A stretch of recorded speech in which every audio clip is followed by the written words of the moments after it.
Produced by Victoire.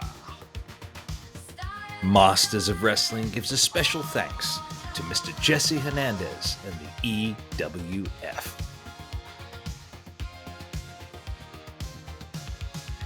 Hello, everybody, and welcome back to another episode of Stylin', the podcast. I am one of your co-stars today, the Master Emir. Of course, not joining me today, though, is my other co-star. He is a former WWE superstar, Rico Constantino.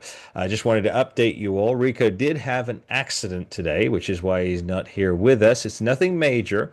But if you want to send your well wishes, please do so. Leave a comment.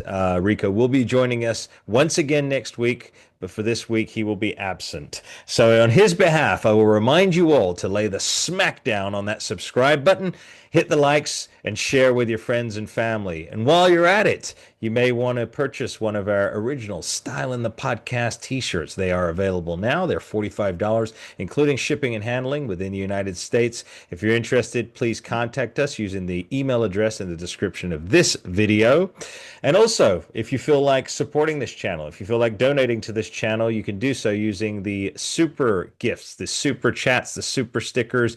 YouTube has made those available to you, or you can use the Cash App by using the $ Masters of Wrestling. So, but now my announcements are out of the way. I'd like to welcome, by popular demand, returning to the Masters of Wrestling, ladies and gentlemen, my co-star today, Pastor Andy. Man, it's so great to be here. Love what we're doing, and yeah, looking forward to a great conversation, man. Yep, it's always a great conversation. It's even blessed even more that it's in the presence of our Lord and Savior Jesus Christ, Pastor. Amen. So Hopefully everything we do points to that.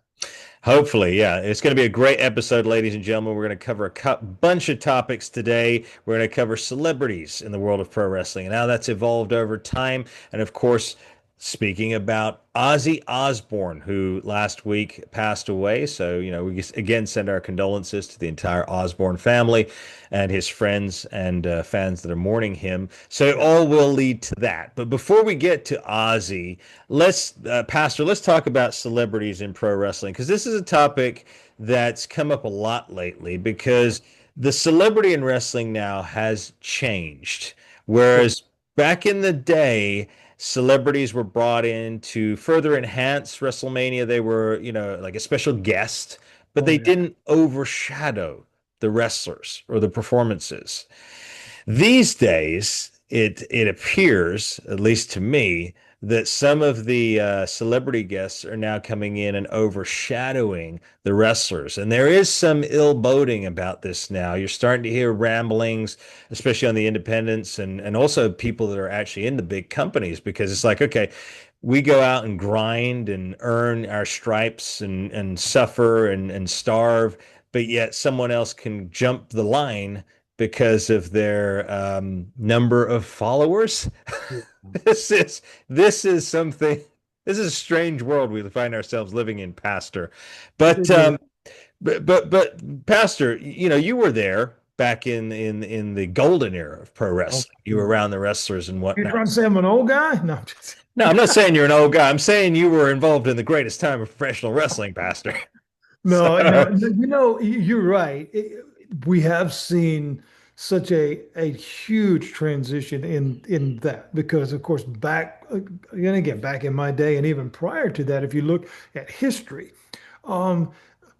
those outside of the business, it was very much frowned upon that they were brought in.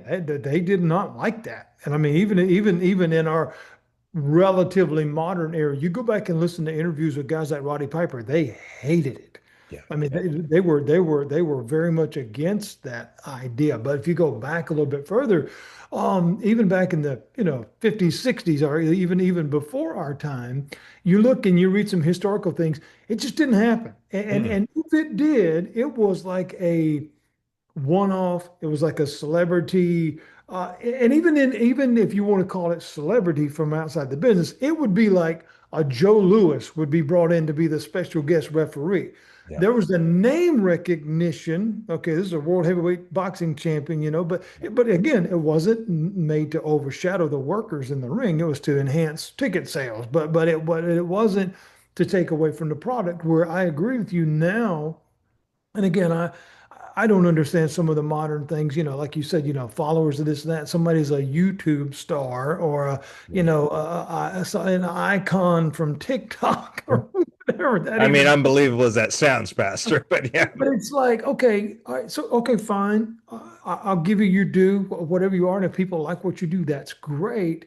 But like you said, some of these guys have been working forever to finally get their way up the card or get the recognition they want, and then here comes someone and they get a massive payday because they're going to get a few more pay-per-view clicks for whatever because this person there.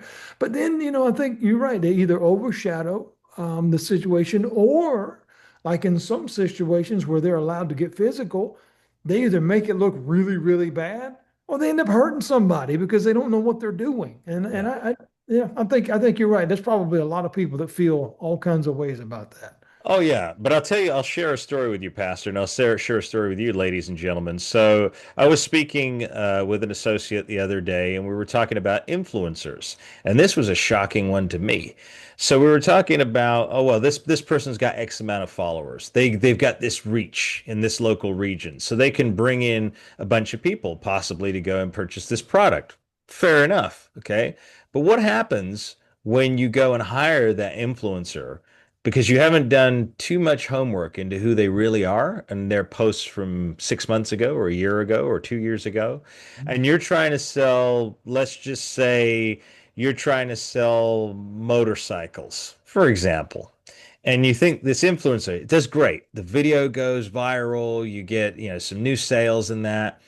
But then a few weeks later, people start coming into your store saying, that person who did an ad for you?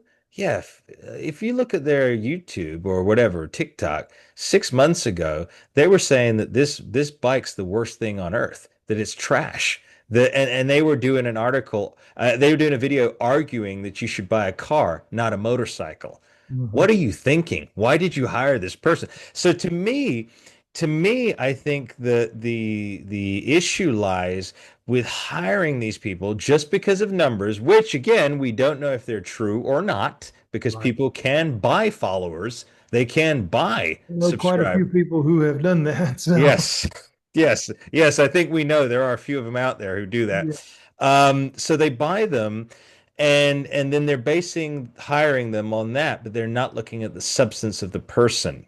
And I yeah, think that's the issue, especially with the influx of today's celebrities, or I'll just call them influencers from the internet. IIs, we'll abbreviate it to that. yeah, If you look back at some of their history, some of these guys that have come into the big companies, their history is atrocious, Pastor. yeah, yeah. Absolutely. Right. It's not just one thing, it's multiple things Yeah, that would make them, it would make me, if I was a parent with a child watching the product, go, oh, wow, I'm not watching that. I'm not letting my kid watch that if right. that's who they support and endorse.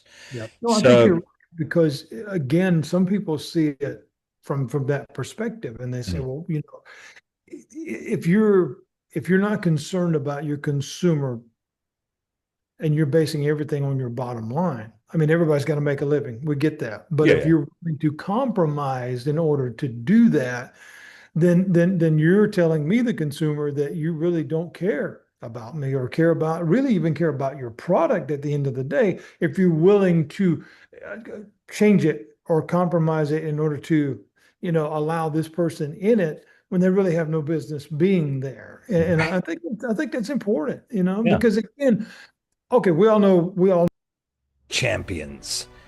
They're not born in the gym. It starts from the inside and it works its way out. Do you feel it more difficult to obtain muscle? Are you tired or perhaps depressed? Then there's a solution. Our brand new partner and sponsor, Care Aesthetics of La Quinta, are here to help you get restored to optimal health. Just use the contact information in this video and schedule your free consultation. Be sure to mention the name of the podcast, whether that be Power and Glory, Styling, Masterclass, or Hey Roma, when doing so. We wish you all the best in your road to optimized health. And now, back to the show. Yeah. Because again, okay, we all know how wrestling works. All right, Yeah. that secret has been out of the bag for a long time. Yes. However, to tell a credible story, to at least to create a sense of disbelief for just for a little while to suspend that for a little while and have a good time. I still think you have to put people in those positions that could be taken serious, Yeah. at least to some degree. I remember, and again, it's long since passed, and people can feel however they want to, but I remember I thought, and this would have been in, oh, I don't know, I guess the late 90s Mhm. when they brought Jay Leno in to work a match. And it's like, Yes. Yeah, okay, WCW.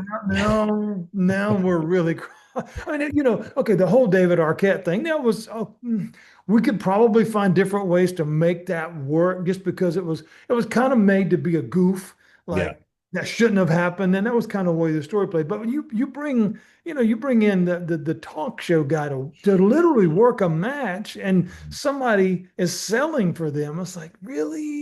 Yeah, yeah, there was, but and it took me back to Hulk Hogan. God rest Yeah, his soul in eternity. yeah, And condolences again to the Balea family absolutely. and to the entire wrestling community, family and friends. He'll be sorely missed, and we respect him here on the Yeah, Masters of Wrestling very much podcast. so. And yeah, it's still a sh shock to me, Pastor. I'm still shocked to this day that Hogan is no longer with Hard to us. believe, actually. Yeah, that was Um, so you know, much of our younger days gone now. So yeah, I agree.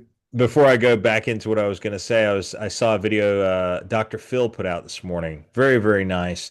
And he was talking about how Hulk Hogan was America. All right. Wow. And he was talking about how, again, like a lot of people have done, criticized Hulk Hogan instead of looking for the 99% good, which he did in abundance more than the negative. They're Yeah, looking at the 1% negative. I know. And, I honestly, like I said, just people like that, if you don't have something positive to say, do not say anything at all. I agree. Bottom 100%. line. So, but coming back to Hogan, when he had Dennis Rodman or DDP had, I think it was Post Malone or Carl Malone, one of the Karl Malone, I Carl think. Malone, Carl Malone. They didn't overshadow Hogan. No. Rodman did not overshadow Hogan. He knew his place. He was Yeah. beside but behind Hogan, Yeah. and everybody else too, for that matter. So they still knew how to play the Yeah. game right to respect wrestling. Because I think that the issue that I do have, Pastor, is I'm very passionate about the wrestling industry, as are you. I'm Yes. equally as passionate about being a good role model and our Lord, well, more passionate with our Lord and Savior Jesus Christ and God and my Absolutely. eternal salvation. So there is a right blend. There's a way to do things, and there's a way that I think puts a negative spin on it and rubs people the wrong way. Agreed. So I think that, in today, like let's use the main event at WrestleMania as an example. Mhm. There's a lot of people that got upset with that main event Mhm. because there was a guy I'd never even heard of him until wrestling. Travis Scott, I guess he's a rapper with a Yeah. pretty sordid past, and comes out in the main event, gets a full entrance during the main event match. Yeah. That's a little weird, man. Yeah, and then costs Cody the belt, and then Cena wins. And I was like, okay, what's wrong here? And then I Show Speed this year, a young YouTube guy. I think he's barely 20, 21 years old. Again, Yeah. I've heard him say some very derogatory things about God and about Christ. I've heard him say some negative things in general and make fun of people, which is again not a role model. And I don't mean for the pastor and I don't mean for his pastor to get on a soapbox and start telling people that we are holier than thou, because we Oh, are oh no. not. We are Yeah. emphatically not. I am No. flawed. I had an argument with my wife last night. I say some cuss words here and there. Um, I make excuses for things which I shouldn't. So again, the pastor and I are not saying we're perfect. I'm just saying what you said to reflect you, Pastor. When we're in the public, we have a duty, a Absolutely. responsibility, right? Yeah. I want to give that to you, Pastor, where you can explain that better No, for me. I couldn't agree more. I think, again, regardless of the industry you're in, Hmm. and we are all in one of some sort.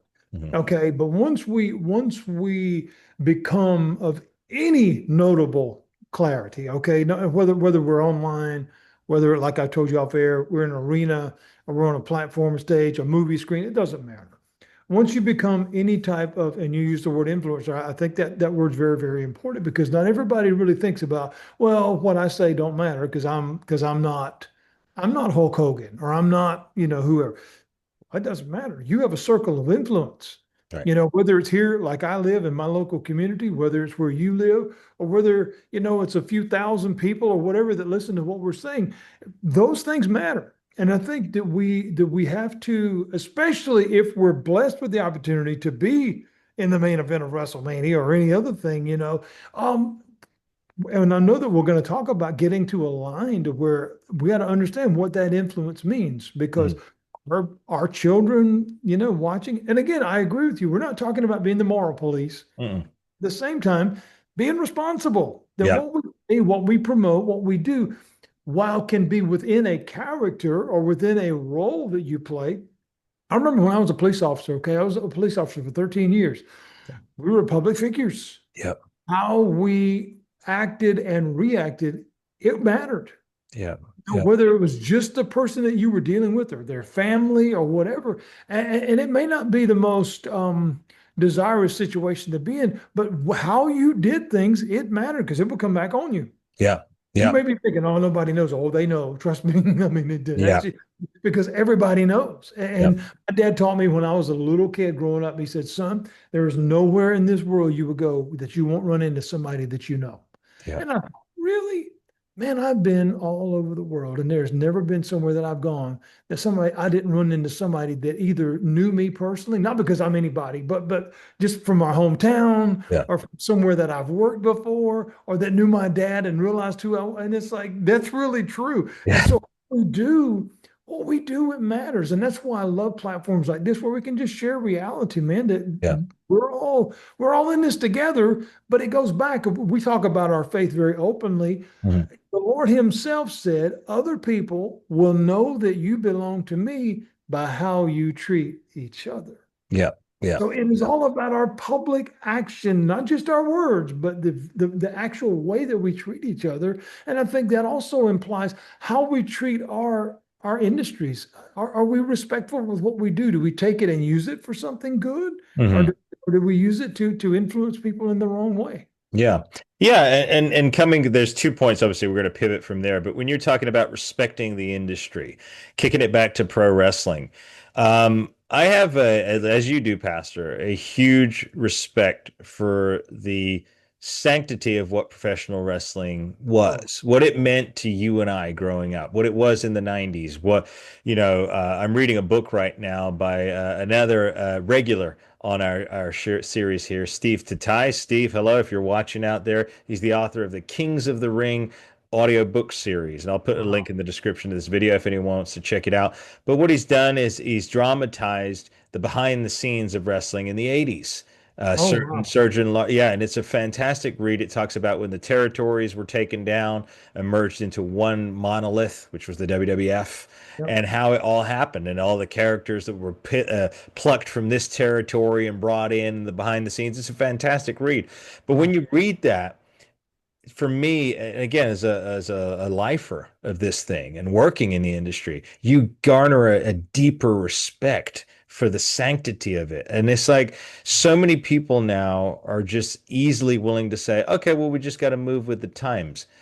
Well, of course, we got to move with the time because time does indeed march on, but it Yeah. doesn't mean you have to accept everything, and it doesn't mean you have to throw everything out. No. There is, like you said, Pastor, when I was growing up, wrestling was this family thing. It meant something. It Yeah. meant something. And I think if you're and I don't know, give me your take on this, Pastor, but if something doesn't mean something anymore, then how can it have any value left?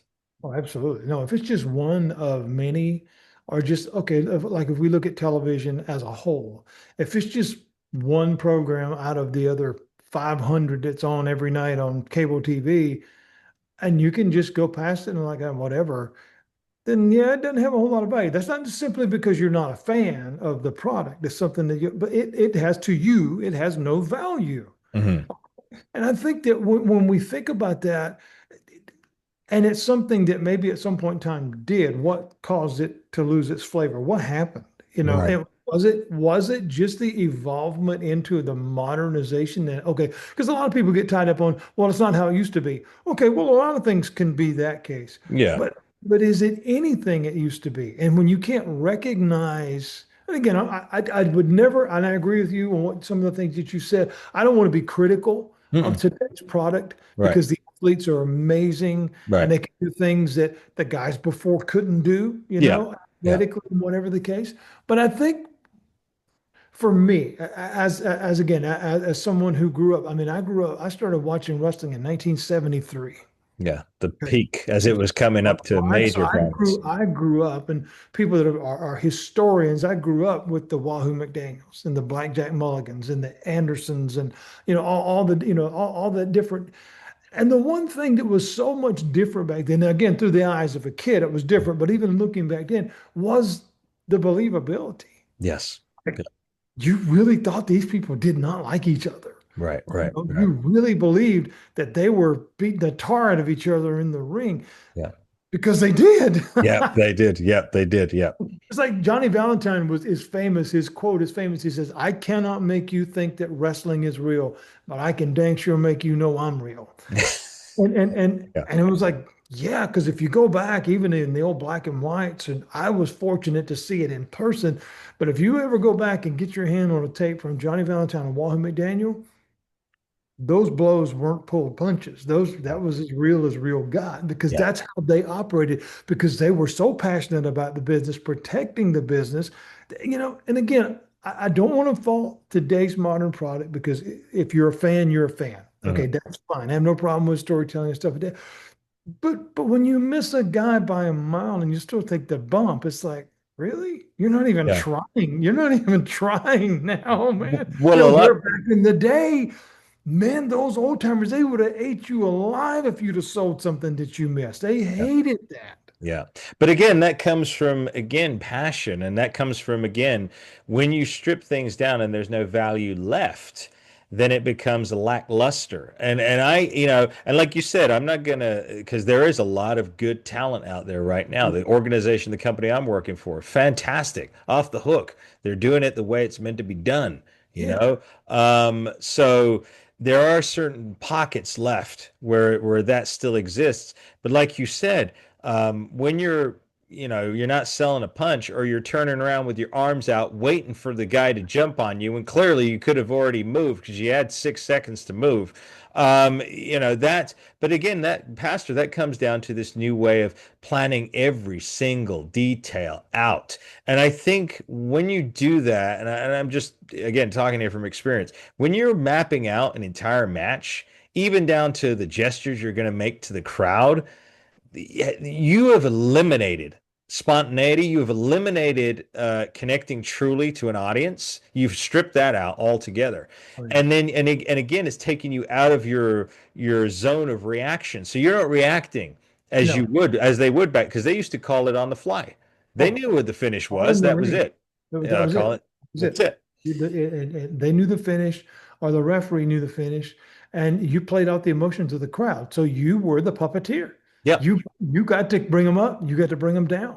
Yeah. And that was the beauty of that. Even in the era, in the little momentary time that I got to work, it was like that was. But to me, that was fun. Yeah. You got to be the conductor. Yeah. You got to bring them up, take them down, make them mad, make them glad, all those different things. But again, we go back to that word passion, and I think if we look at that even outside of our industry of wrestling, um, it's to me, it's like paying, let's just say, $1,200 for a ticket to go see somebody sing, and they come out and lip sync. Right.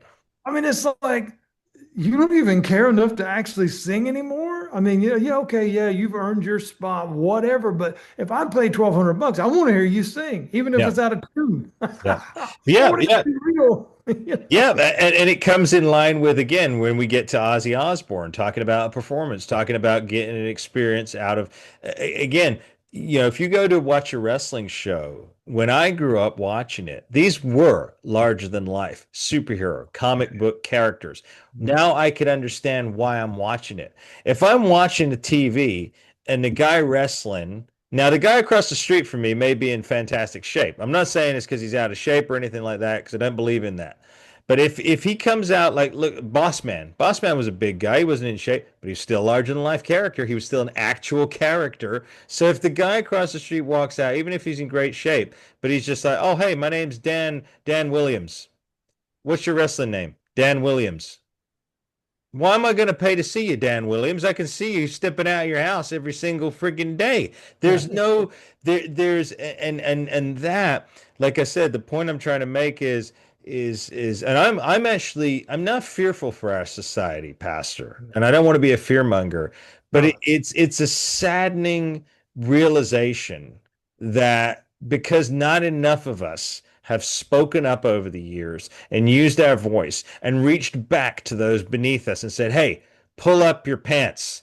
Yeah. You know, get on with it, do better. That was terrible. That was lousy. Instead Yeah. of getting to that point, Pastor, we get to this modern era where they're giving kids awards just for showing up to school, Oh, which is mandatory anyway.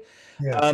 This is, and again, you hear the passion coming out of my voice, Pastor. I'm going into a I'm wrestling. right there with you though, man. Everybody, the reality is, oh brother, is there's winners and losers, man.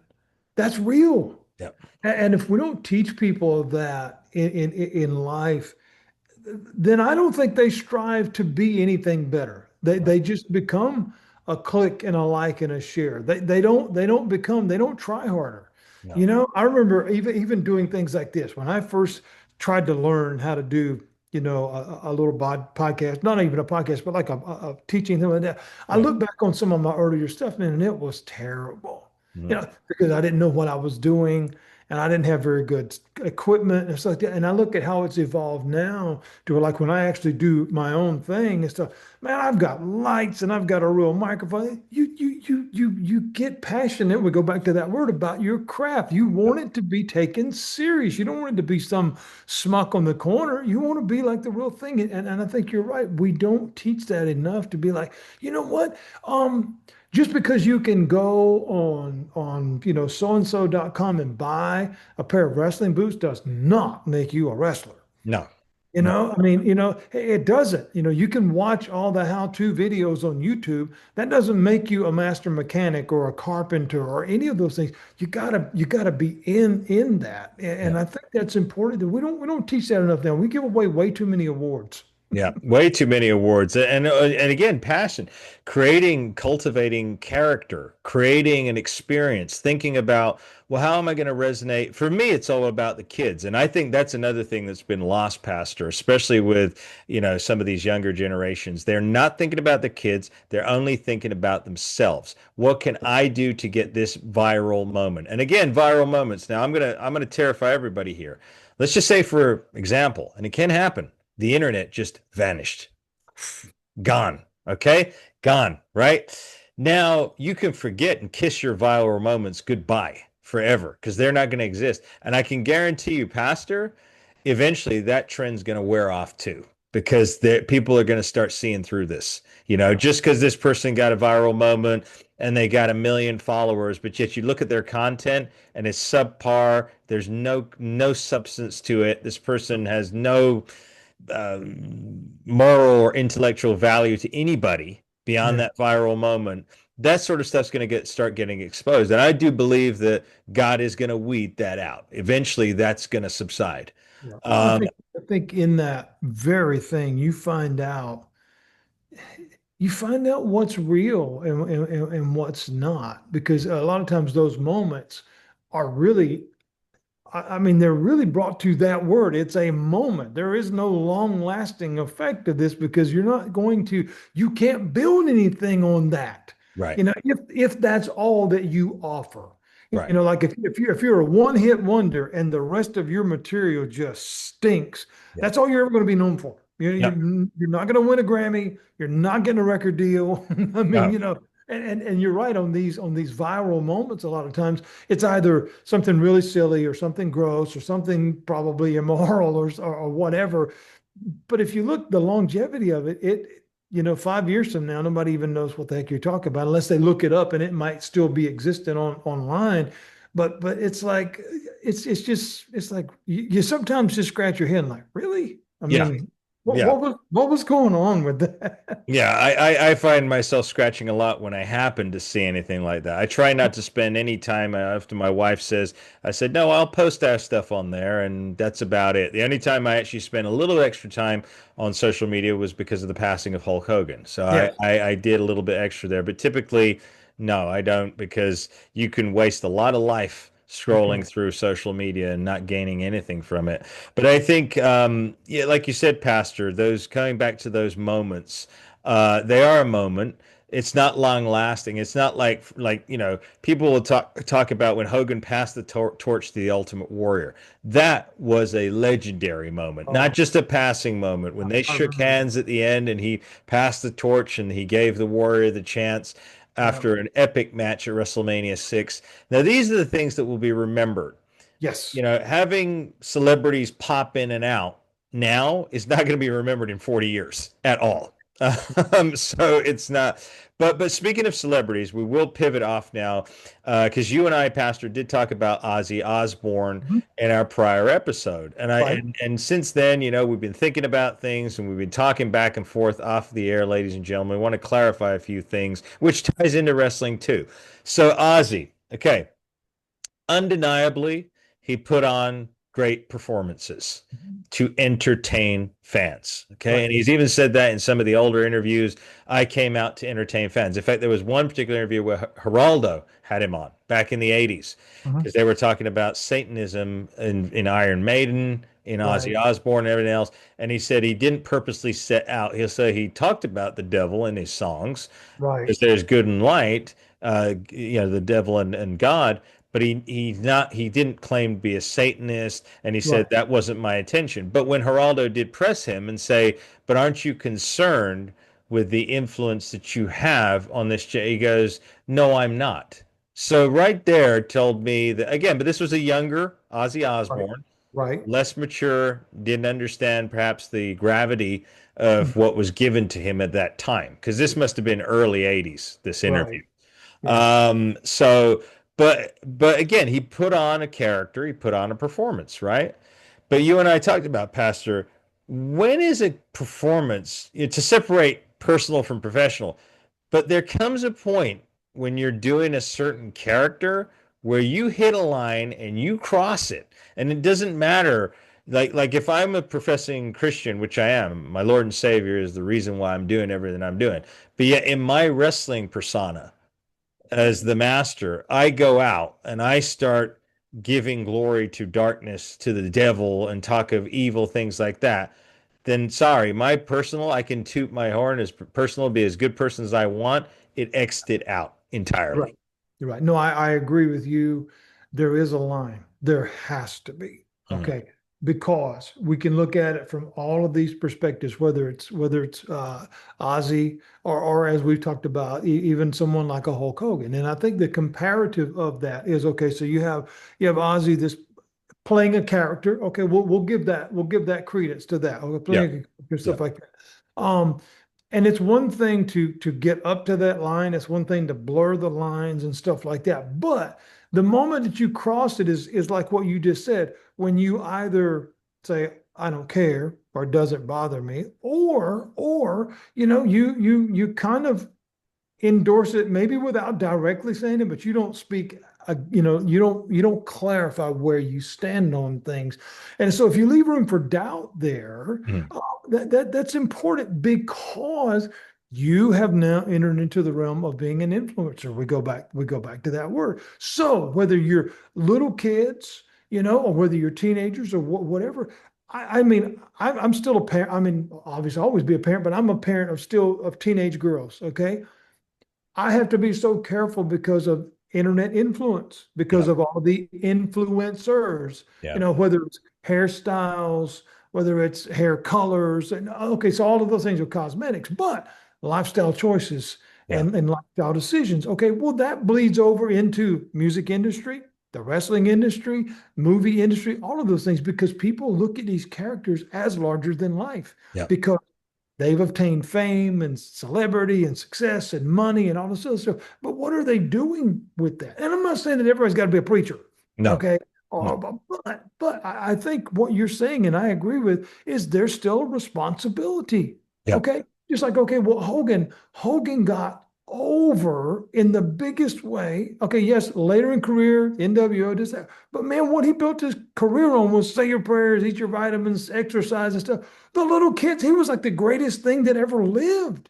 Okay, But Pastor, even with the NWO, he never crossed that no, line. no, He not at didn't. all, not at He all. didn't. But I think when I'm thinking, okay, so the differential would be, okay, if that character was just portrayed, and then the other side of that is you're a horrible human being and you're nothing about you is real. Right. Okay, there is a line, and Yeah. where does that come? And I think it goes back to what we talked about and have been talking about is the responsibility. Yeah. Even what we're doing, regardless of how many people will or won't listen to this, what we say matters. Yeah. That's why we'd come back and make sure we correct Yeah. anything we said that may have been taken the wrong way, because we're not giving anybody a pass. No. At the same time, we're not pointing the finger of condemnation because we can't. Exactly.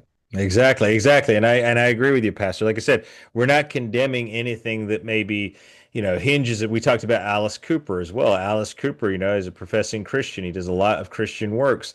But I know now his performances are not what they were before. Yes, he still dresses as a dark character. Yes, he still does things like that.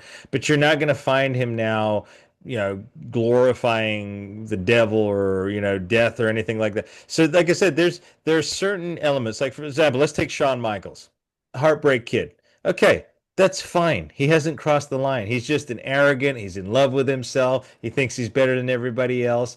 Fine, but he doesn't bring anything demonic. He No. doesn't mention God. He does not spit on anyone's beliefs. He's all about himself. That's all. He's just, look at me, I look great. Right. We could take somebody else, Bam Bam Bigelow, the Beast from the East. Just a tough, brawly guy, right? Just didn't like the goody two shoes. Went after him and just beat him. Liked to fight. Okay, didn't cross the line, right? Yep. We could go on. I mean, who else? Who was another? Name me another villain from that era, Pastor Andy, that didn't cross the line. That was pretty bad. There were so many. Well, of course, from that era, you mentioned you mentioned Boss Man Ray Traylor, great guy. You knew Ray and Mr. Perfect. I mean, all of Like, all the heels, the villains from that time. Even Ric Flair. All yeah, right. Now Rick probably got really, really close with some of the moral boundaries, but he played it. He played the arrogant, I'm better than you, kind of the typical 70s and 80s bad guy, that because that's what drew people. They wanted to see him get beat. right. And that was, but again, that's what made the magic work, Yeah, but there was a place to where it had to stop too, because there is a place where you can go way, way too far. yeah. And I think when you're talking, it's one thing when you're talking about, attitude, or I'm better than you, and that kind of, you can play off of those. But when you start talking about influencing someone's beliefs, Hmm. influencing someone's lifestyle. I Yeah, mean, now we're getting into, okay, I've got a higher level of responsibility. Even if I'm playing this role, I got to know where to cut it off. yeah, You yeah. got to know whether you are working for a company and they have creative, there's got to be a point in time, so I'm not going to do that.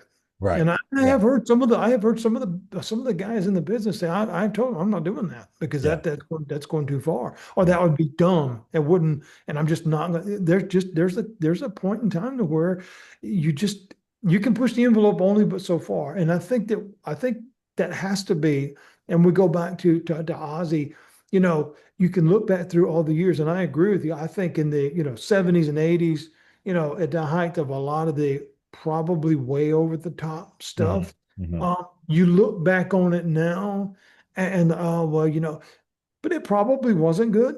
Mm-mm.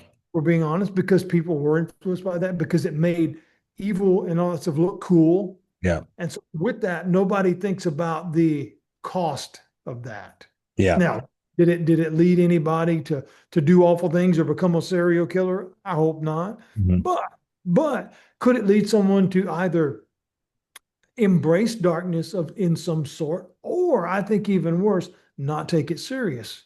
Yeah. Because the devil's greatest tool is make you believe he's not real. Yeah, yeah, yeah. No, I mean you said a mouthful right there, and I think it's such a it's such a heavy topic that we're dealing with here, Pastor. Because like I said, an audience, I want you to understand, we're not saying that anybody's evil or this person's bad or we're better or anything like that. We're just trying to correct a statement because generally, like the pastor said, we understand this platform has an influence on some people. So we want to make sure that when we're given something to talk about, we do it justice for Yeah. God, first and foremost. For man is second, for God is first. So, like I said, Ozzy, I don't know. I pray to God that the man found Jesus before he passed. I pray he really did have that Bible and he really did understand God. I know that at least in terms of worldly works, he donated everything from that last show to children's hospitals, to Parkinson's research and everything else. So I know he did a good act here on earth. Mhm. But my thing again goes back to because what we said, personal, professional. I can't I just can't see that. I can't, like I said, a man who if, but again, he could say that ignorance is bliss. Maybe he didn't know at the time in the 70s and 80s. Maybe he didn't know. Maybe his walk of faith hadn't even began to mature. Maybe he had no concept of the gravity of what he was projecting, of what he was, like I said, because remember, everybody, what you're seeing, television is tell a vision. You're Yeah. telling someone else's vision. And Right. so even through this little screen, you can still get it, even though TV doesn't really exist anymore. It still exists. Yeah. Influencers. So my whole thing was again wanted to backtrack and correct what we said, Pastor. It's like, okay, well, still, when it comes to Satanism, when it comes to talking and glorifying evil and the devil to that degree, that's a line that's been crossed, and that's, I not, agree. Because again, I think we even in what we're doing, we have to take responsibility for any potential confusion. You don't want to leave that thing dangling out there where they could be, well, what do they really mean? yeah, But at the same time, I think it's great to clarify. We're not condoning or condemning. That's not our job. We can't because no, we don't get to because I'm flawed, just like you said. right, We all are. But I think again, if we can point people to the idea, okay, yes, we can, just like we talked about on the show with Paul and Mario. Ozzy was a character. Was that who he was in real life? I don't know the man. I don't know anything yeah, about. yeah, But again, was there a responsibility? I think so. And some people would argue with that, and that's okay. mm, Well, entertainers are meant to entertain. Okay, that's true. But what does it produce? I mean, okay, because you go back to little kids, right? yeah, Growing up, when I was growing up, you emulated your heroes. yes, Whether it was John Wayne and you wanted to be a cowboy, or if it was, the Lone Ranger or the Spider-Man or the Incredible Hulk, or whether it was, your favorite athlete, Joe Montana, or who, you want to, kids buy their jerseys, they buy their hats, they buy, that stuff is influence. yes, So big time. if you're buying a T-shirt that says, the devil is great, well, hold on, hold Yeah, on. But that kind of stuff is out there. I yeah, mean, Charles Manson clothes, for God's sake. I mean, so it's like you can't glorify mm, evil. You no, cannot glorify evil. I think it's okay to talk about it because it's real, yeah, but I think the manner in which you do it is important because anybody, Ozzy, Hogan, anybody can come to know Christ and lead this world in peace. yeah, Absolutely. I believe that with all my heart. yeah, At the same time, um, what you left behind is okay. There's a scripture that says all things are permissible. You can do anything you want to do. mhm, But then it says, but all things are not beneficial. yeah, yeah, So you can do it, but are you ready to pay what it costs? And yeah. that's a serious thing that I think we have to take that into account. Yeah, and Pat, like Pastor said, you hit the nail on the head. We're not saying that we live in a world where everything is harmonious and peaceful. That only exists in heaven. We know that there's good and evil here. It's written in our holy scriptures in the Bible from front to back. So we know that in art we will emulate that and we will act it out. It will always be because that's how people identify. Good triumphs over evil. So all we're saying is when you, and I'm talking to any potential wrestlers or any musicians out there, when you're crafting what it is you're crafting, be careful of how you, if you're going to be a villain, and I thought this myself because I'm a villain in wrestling. So as a villain, I have to be very careful. I have to pray before I go. I have to really listen to what others are potentially suggesting to me and say, no, I'm not doing that because that's not what this is. Figure it out so that you can sit comfortably in there and the fans know that you're just a villain who's going to get vanquished eventually, but you don't overstep it where you become, dare I say they make themselves almost like a false god, a false idol, pastor. So then Yeah, they take it to the hilt, like you said, and then the moment anybody starts evoking God or a spiritual nature, or anything like that, they're already toying with that line because, like you said, that's the biggest influence of all. We live yeah, in a spiritual battle daily. we do. So you start tapping into that into your performance and event. I mean, look, my gosh, I mean, Pastor, look at what it's done to Madonna. Look how far she has fallen. She has Yeah, fallen. And I'm not afraid to say that. Anybody who likes Madonna, well, that's your prerogative. it's She has true. fallen Yeah, once big you time. start, and I think that the problem with line crossing is pretty much like everything else in life. The more you do it, the easier it gets. Yep.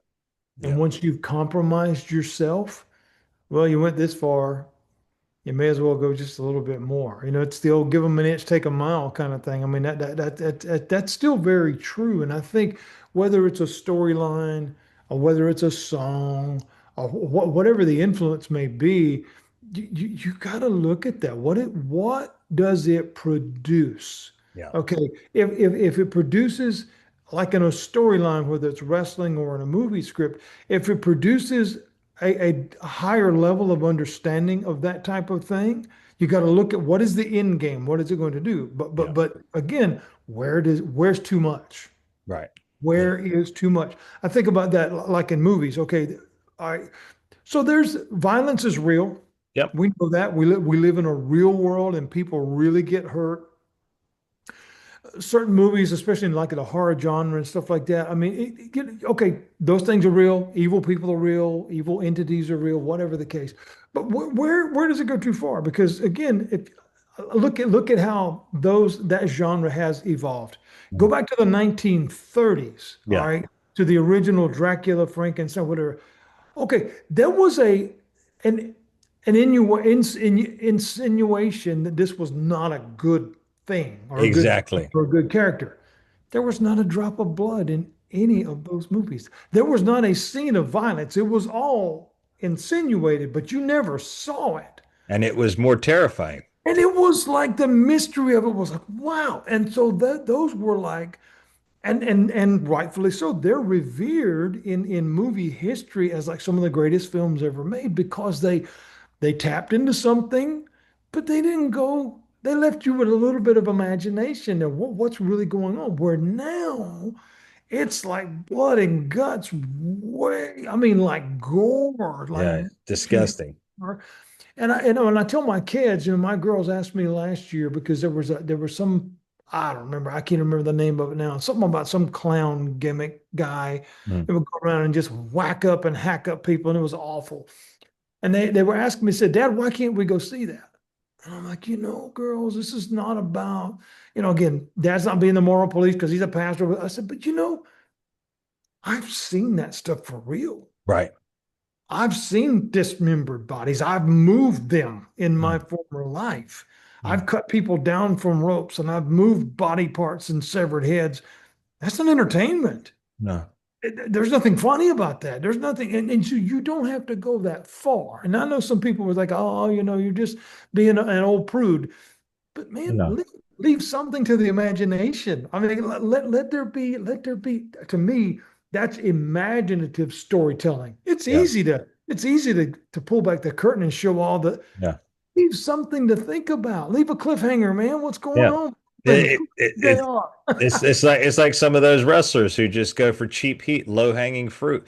They think they cut the greatest promos on earth, but really they're the most abysmal promos that I've ever heard. They're pathetic. But anyway, that's just a personal Yeah, beef there. I get But coming back to what you said, and here's the other startling thing that I've always thought about, Pastor. Okay, you mentioned kids. Kids are very susceptible. Their brains are like a sponge. But what if you have somebody who's slightly unhinged, or they suffer with maybe they're on the spectrum, and they're watching this filth that people produce. And I'm going to say filth. I'm getting heated again because I worked in Hollywood for a while, and I turned down a big opportunity many years ago now.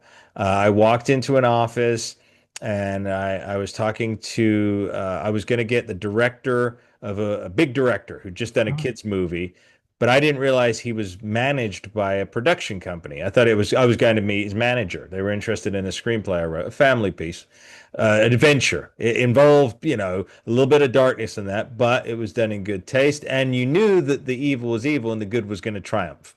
Right. Right. So, and I walked in, and across all the walls were this horrific horror series. They had it all canvassed on their walls. They were so proud of this horror series. And the first thing the woman said when I sat down was, "Oh, you must have seen our." And I immediately said, "Okay, this is not going to work." I cut her off, and I'm only a young, like even younger then back then. I was like, freaking barely just after being a teenager, sort of thing. And and I said to her, first of all, that is garbage. And I remember I didn't care. I already knew I'd Yeah. blown this whole Right. opportunity. Right. So that's garbage. I said, I'm a man of faith. I love my Lord and Savior, Jesus Christ. This filth that you put out that you think is so good influences people to be just as deranged and sick as this. I said, you should be ashamed of yourself. And she was just like this. And I said, I guess this meeting's over. All right, see ya. And I just left. And I tell you what, I felt so content. And who's to say that woman did not find Christ years later? I don't know.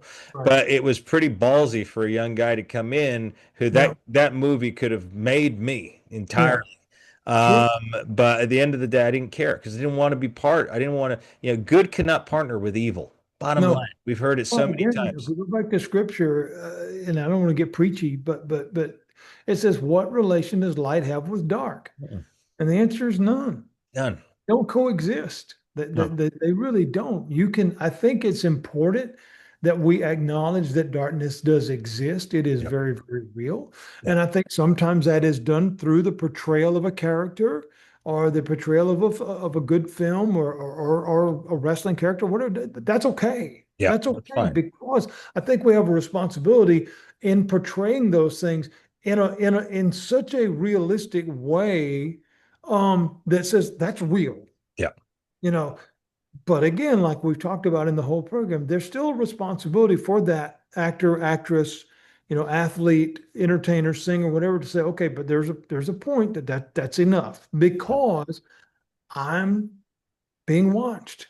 Yeah. It's no different than being at home as a parent. When your kids are little, they watch every move you make. Yeah. Whether and no matter what that is, how you act, how you talk, the language you use. And again, I'm not talking about being perfect, but it's you got to be you're influencing them. Yeah. What if we even as adults, and you're right, even some of those that are a little bit more influenceable, Hmm. watching this bad stuff or this that, well, sometimes that rubs off in the wrong way, and you get Yeah. copycat people to try to emulate some of these real things that happen on the news, much like or a movie character. And it's like, well, what do what? So there is a responsibility, and this might seem silly. It just came to my mind, but of course he's gone now. But there was a singer, a guy named Charlie Daniels. He was a big country music guy. Devil Went Down to Georgia, all those old songs and stuff like that. Well, in his younger days, his music was pretty raucous and whatever the case, and he cursed all the time and whatever, he didn't think anything about it. Later in life, he got saved, man. I mean, radically saved. He loved God more than anything. Yeah. And he played all of his old songs, but he took out all the curse words Yep. Yep. and he would change them to something else. Well, longtime fans and different ones were like, oh, he's singing the old cleaned up version. But he was like, you know what?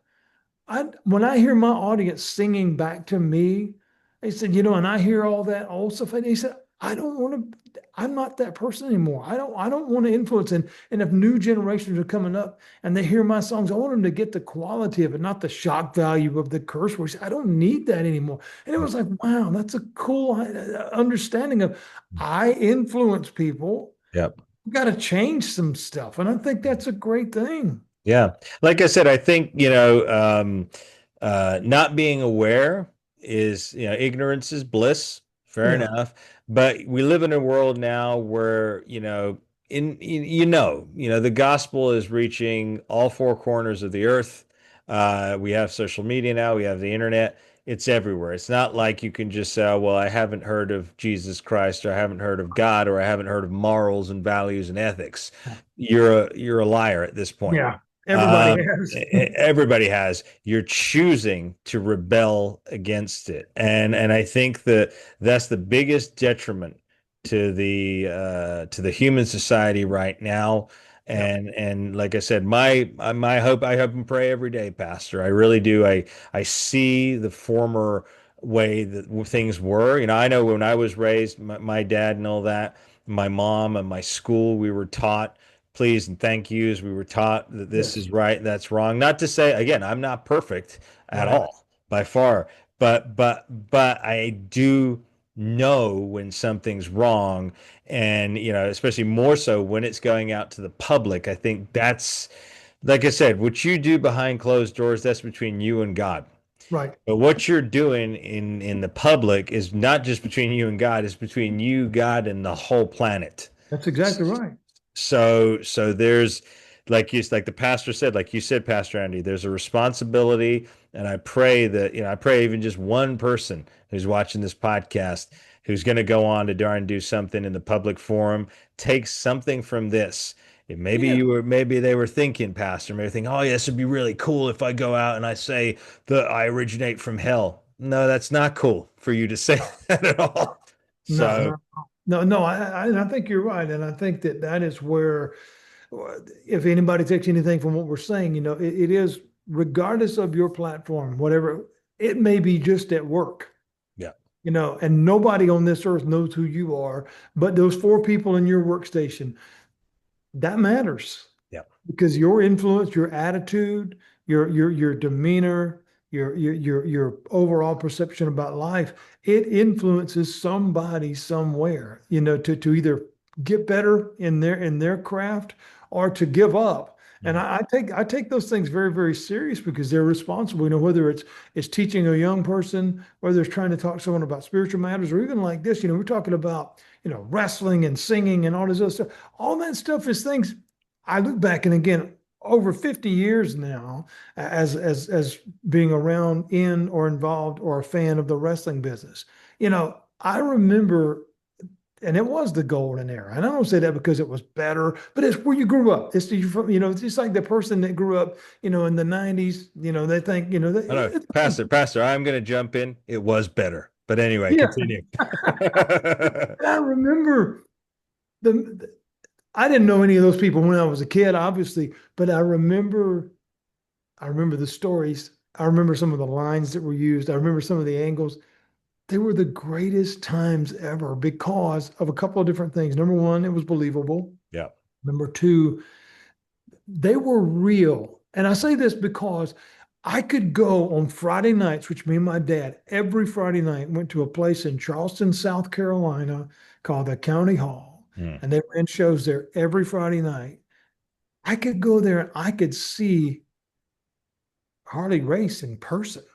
Yeah. I could see Andre the Giant. I could touch Andre the Giant. I could touch the Masked Superstar or whoever happened to be on the bill that night.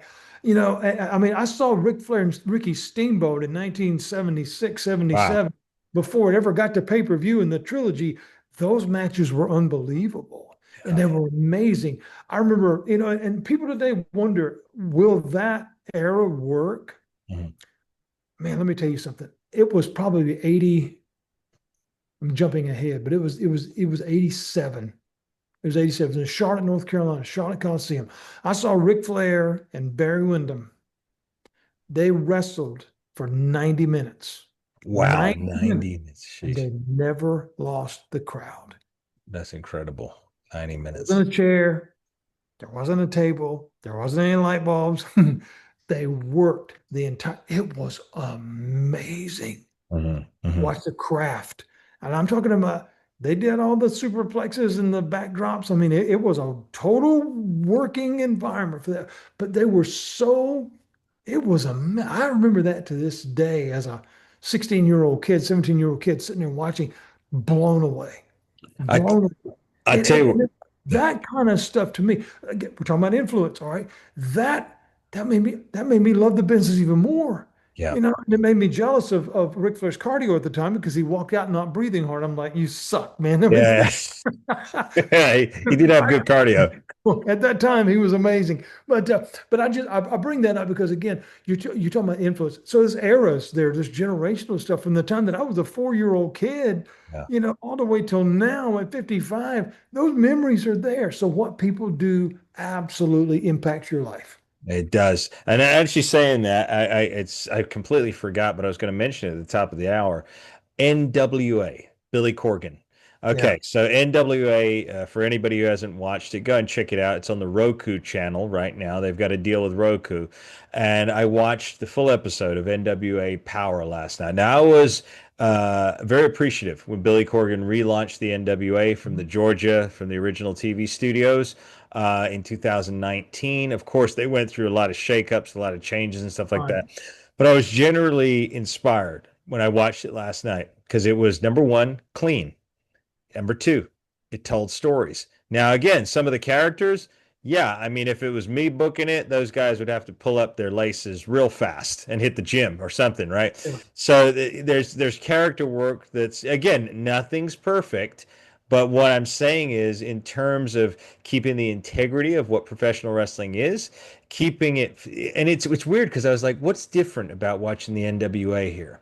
It's because it takes me back. Like you said, it puts you in a vibe, in an atmosphere of could this be real? Could it not be real? It was a real show. It didn't Right. bleed the lines between, oh, let me bring in this celebrity just for a pop. There Right. wasn't any focus on a viral moment. These were real wrestling matches put on by real wrestlers with a great commentary team. So my hat's off to Billy Corgan and the NWA, the That's National Wrestling exciting to Alliance. hear. I love that. I'll have to go check that out because Yeah, again, I still believe. I mean, again, like we said, even off the air and even here, I'm not criticizing any of the major companies. They do what they do. right. That's their business. It's their industry. They do. Yep. But I do appreciate the art form because Yeah. that's what it is. It's an awesome thing, and I'm fortunate to have done it a little bit. You do it, Yep. and there's no greater. Harley Race said it. There's no greater place than being under those lights. And I mean, No, it's no, like, seriously. It's a privilege, Pastor, yeah, and that's why I'm so passionate about it. I know when I step out there in front of that camera with my team, for me it's a responsibility. It's like, okay, I want to entertain. I want this to make an impact. I want to be a part of something that changes the game, as it were. But I do take it very, very seriously. It's a craft, it's an art form. It's not just a throwaway, oh, this is a fun thing to do on a Saturday night. no, No, it's no, not. no, no, no. And I think that goes back to not only appreciating the platforms that you get, but it's realizing somebody's watching. Yeah. Maybe it'll encourage some kid, maybe it'll encourage somebody that's struggling with life. I think we have responsibilities, and that's why if we don't take those and use those in the right way, and again, we're not talking about perfection or being moral police or whatever, but it's being mindful. Yeah, Wait a mindful. minute, somebody's listening to my song. Yeah. Somebody's listening to my oration or my speech, or somebody's watching my wrestling match or watching my movie. Do I want to be associated with that? Do I Yeah. want them to their thought of me, and again, not being prideful, hey, look at me, but did I cause that or did I help with that? That's a great place to be. Yeah, that is a great place. It's also one thing I'll take a shot here in my heel persona here. It's also being a grown up. It's being mature. It's understanding that when you hit a certain level, if you Yeah, truly want to be a man or a woman, it's no longer about you anymore. It's about the influence that you have on that next generation coming up beneath you. So I think it's time for a lot of people to grow up out there. you got that right. I agree with you 100%. Yeah.